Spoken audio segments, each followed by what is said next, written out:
अस्सलाम बच्चों, BMCBTC उर्दू में आप तमाम का इस्तकबाल है। मैं हूं आपका मुअल्लिम शम्स तबरेज़।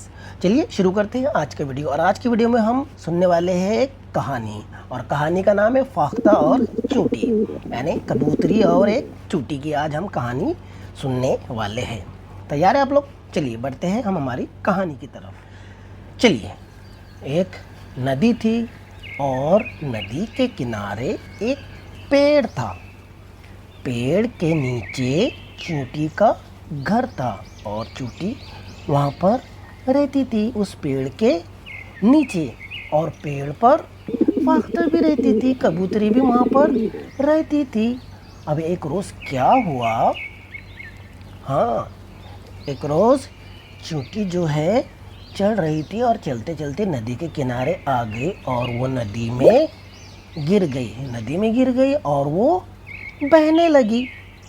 फाख्ता ने उसे पानी में बहते हुए देखा। फाख्ता ने पेड़ का पत्ता तोड़ा और पानी में डाल दिया।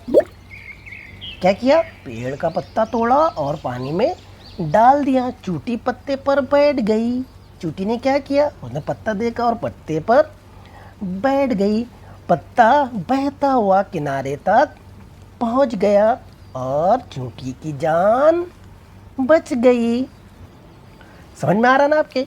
कुछ दिनों बाद एक शिकारी जंगल में आया, वहां पर आया जहाँ पे फाख्ता और चूंटी रहते थे। उसने फाख्ता को देखा और अपनी बंदूक से फाख्ता पर क्या किया? निशाना लगाया। जब चूंटी ने उस शिकारी को देखा तो शिकारी के पैर को काट लिया, जिससे शिकारी का निशाना चूक गया और फाख्ता की जान बच गई। तो ये थी हमारी कहानी। पहले कबूतर ने चूंटी की जान बचाई, तो उसके बाद चूंटी ने कबूतरी यानी फाख्ता की जान बचाई।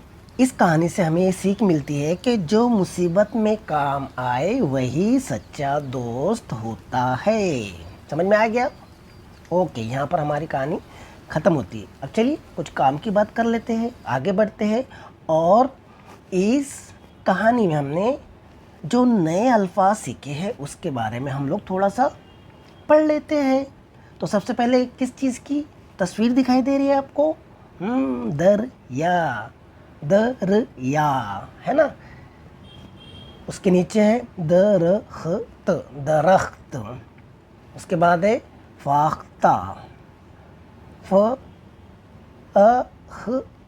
फाख्ता। उसके बाद है चूंटी और उसके बाद है शिकारी। देखिए अलग अलग वर्ड भी है यहाँ पर, अलग अलग अल्फाज है और उससे बना हुआ एक लफ्ज़ भी यहाँ पर है। समझ में आ रहा है आपके? ओके, समझ में आ गया ना आपके? दरिया, दरख्त, फाख्ता, चूंटी और शिकारी। चलिए आगे बढ़ते हैं। और आपके लिए एक होमवर्क हम लोगों ने लाए हैं। होमवर्क है वही जो अभी हमने पढ़े कि खाली जगह पुर कीजिए। अब देखिए पहले कि कौन सी तस्वीर है, उसके बाद कौन सी तस्वीर है और सामने जो एक अल्फाज है वो कौन सा मिसिंग है, यानी खाली जगह में कौन सा लफ्ज़ आएगा, ये आपको भरना है। अगर आपको ये चाहिए तो आपको डिस्क्रिप्शन में ये PDF मिल जाएंगी, आप वहाँ से डाउनलोड कर सकते हैं और प्रिंट आउट निकाल के उसको हल भी कर सकते हैं। चलिए आज के वीडियो में बस इतना ही। अल्लाह हाफिज़।